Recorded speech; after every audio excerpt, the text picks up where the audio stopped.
I'm here with Garland Fielder, who is an architect and a painter and a sculptor, and he's putting up a show at Anya Tish Gallery, which is Never Odd or Even, which is a palindrome, and his work's actually palindromes. So Garland, you want to talk on how the title works with the actual painting? Sure.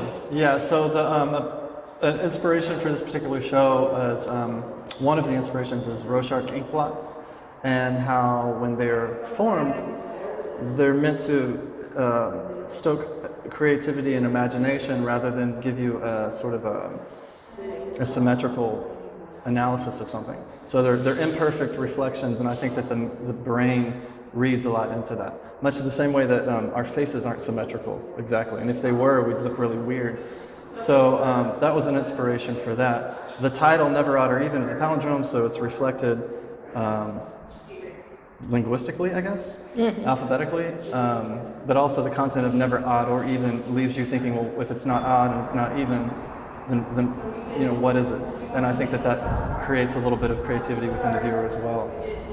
When I originally saw your work, you weren't an architect, but your work looked very architectural. Yeah. Now you're an architect, and... Well, I'm getting there.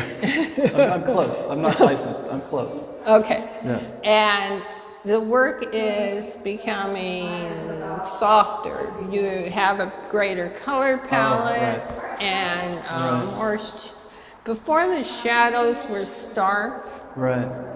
And now they're becoming softer and... Yeah, no, I totally understand what you're saying. And I think that, so aside from the ink blots and other inspirations for this particular show, one of them are World War II concrete bunkers that are on the coast of Italy, coast of France and England. And these bunkers I got really interested in when I was in architecture school as sort of sculptural objects, and I just find them really beautiful.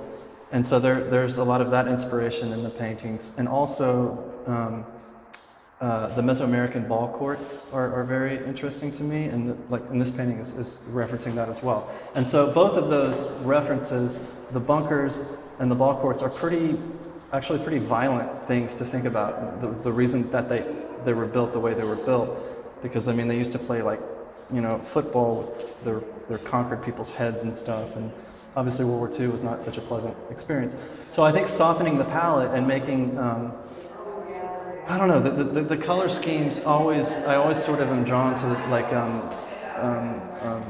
twilight times of day. And I think that's, yeah, the bunkers and the Mesoamerican ball game courts, those are two very specific references for basically all of this work. And then the sculptural pieces those are called sextants, and so I was referencing more of a celestial interrogation, I think, or something. I don't know.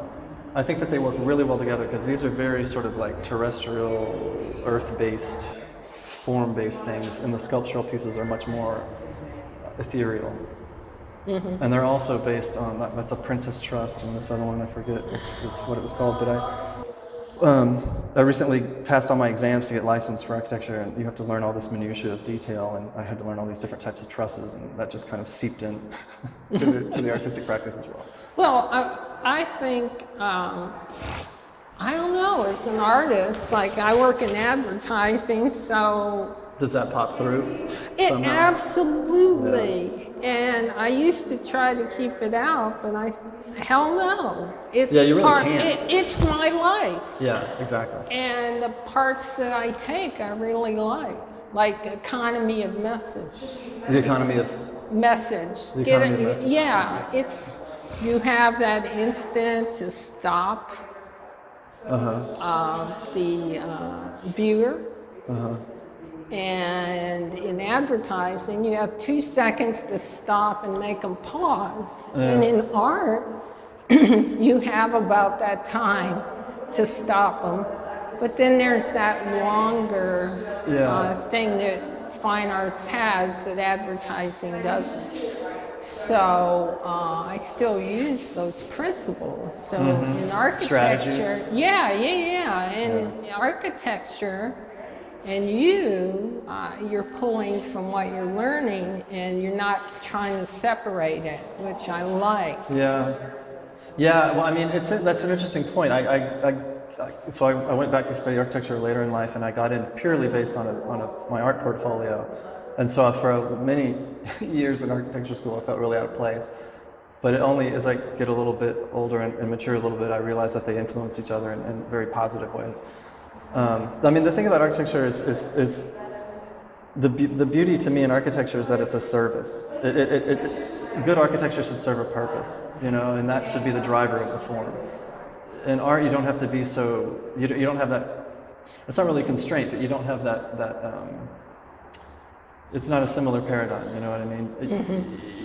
I mean, I think Lou Kahn said something like, in art you can have square wheels on a cannon, but if you try to do that in architecture or real life or whatever, it's not going to work, which is kind of an awkward thing that he said. But I think the point is, you can arrive at content. Well, there's a lot of different ways to arrive at content, you know, and certainly the architecture that I'm working on now and that I had studied is a huge influence on the art that I'm making now. But also the art was an influence on going to architecture in the first place, like you mentioned. So yeah, it's a palindrome. It's a palindrome. I guess it could be, yeah. So your life's a palindrome. Yeah. Yin and yang, I guess, to an extent. Well, when I started in advertising, because I came from fine arts in the advertising, I tried to keep them separate. And I had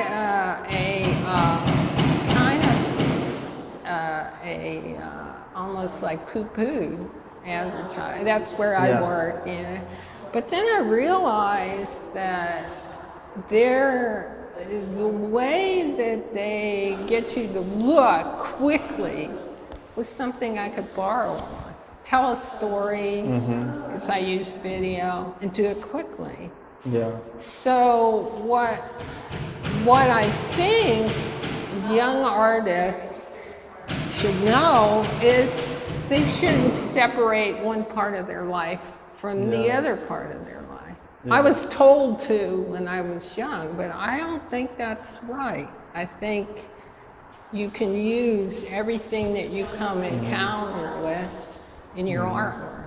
Yeah, I think one should. Yeah, and I think that's an early kind of mindset of someone that becomes an artist. Is this has to be like a compartment. Yeah, and it has to be special in a way that's not sullied by the rest of, you know, the rest of mundane life. But really, it's all it gains in strength when it absorbs everything, and it's not put on a pedestal. You know what I mean? Yeah.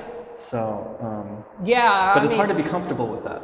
Do you know what I mean? It's hard not to try to. It took me years. Yeah, it's weird that way, but the work invariably becomes a lot stronger once that happens, I think.